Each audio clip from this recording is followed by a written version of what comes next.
Middle east में बीते साल अक्टूबर 2023 के बाद से जंग का ऐसा तूफान आया है जिसने पूरे इलाके को झकझोर के रख दिया है।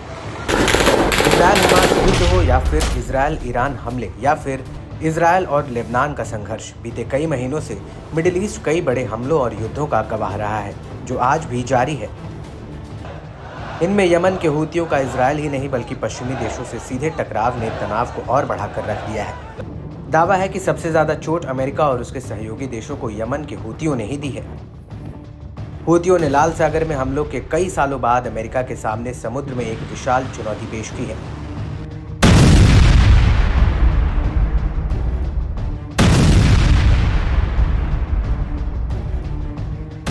हूतियों ने साल 2023 के आखिर में लाल सागर और अदन की खाड़ी को जोड़ने वाले बाब अल मंडेब में ताबड़तोड़ हमले किए थे। इनके आगे अमेरिका, इजरायल, ब्रिटेन जैसे शक्तिशाली देशों की बेबसी साफ तौर पर देखने को मिली।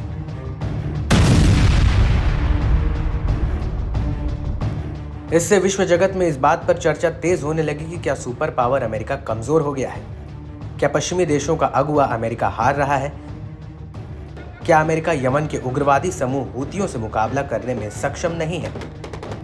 ब्लूमबर्ग की एक रिपोर्ट के मुताबिक अमेरिका ने ऑपरेशन प्रॉस्पेरिटी गार्जियन के साथ हूतियों को जवाब दिया। इसमें यमन के भीतर हवाई हमले भी शामिल हैं। अमेरिका के हमलों का नतीजा बेअसर और बहुत औसत दर्जे का रहा। हूतियों ने स्वेज नहर से होने वाली आवाजाही को लगभग आधे से भी कम कर दिया है। इसमें मिस्र को बहुत बड़ा घाटा हुआ है। हूतियों ने अकाबा की खाड़ी में इजरायली बंदरगाह इलेट को करीब करीब दिवालिया कर दिया है।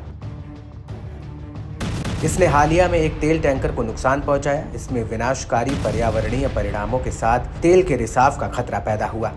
एक जल मार्ग जिसकी वैश्विक बाजार में 10 से 15% की हिस्सेदारी थी, वो अब एक किलिंग जोन बन गया है। हूतियों की खौफनाक कार्रवाई ने अमेरिका की कमजोरी को आईना दिखाने का काम किया। खास बात है कि हूती लड़ाकों का अस्तित्व ज्यादा पुराना नहीं है, ना ही इनमें पारंपरिक सैन्य शक्ति है। वे यमन पर भी पूरी तरह से नियंत्रण नहीं रखते हैं।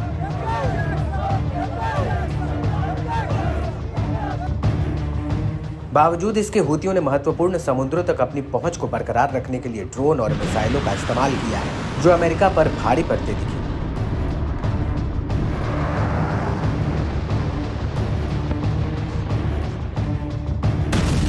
लाल सागर में देखा जा सकता है कि कैसे मामूली हूती अपनी विनाशकारी पहुंच बढ़ाने के लिए सस्ती तकनीक से तहलका मचाए हुए हैं।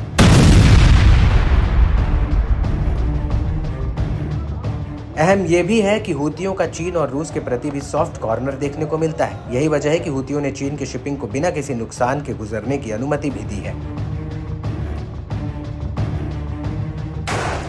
मिडिल ईस्ट में बढ़ती प्रॉक्सी गुटों की ताकत में सबसे ज्यादा अहम रोल ईरान का है, जिसने अमेरिका के विरोधियों की धुरी बनकर बहुत तालमेल बैठाने का काम किया। ईरान और हिजबुल्लाह के सहयोग ने हूतियों को बेहद खतरनाक बना दिया है। अमेरिका ने बड़े संघर्ष के डर से हूतियों के खिलाफ कड़े कदम उठाने की भी काफी कंजूसी की है। हूतियों ने शिपिंग नेटवर्क पर हमले करके अमेरिका और उसके सहयोगियों को जता दिया कि वह कितना ताकतवर है। ईरान समर्थित इस समूह ने अपनी सैन्य ताकत में कई गुना इजाफा किया है। यही वजह है कि अमेरिकी राष्ट्रपति जो बाइडेन अब इजरायल हमास के बीच युद्ध विराम पर लगातार जोर दे रहे हैं। यह इसलिए भी अहम है कि गाजा युद्ध रोकने से हूतियों के हमले भी थमने की आशंका है। ऐसे में इजरायल पर अब उसके कट्टर मित्र अमेरिका भी दबाव बनाने में जुटा हुआ है। अमेरिका को लेकर दुनिया भर में ऐसी धारणा बनती जा रही है कि थकी हुई महाशक्ति अब विरोधियों का सामना करने में बेअसर साबित हो रही है।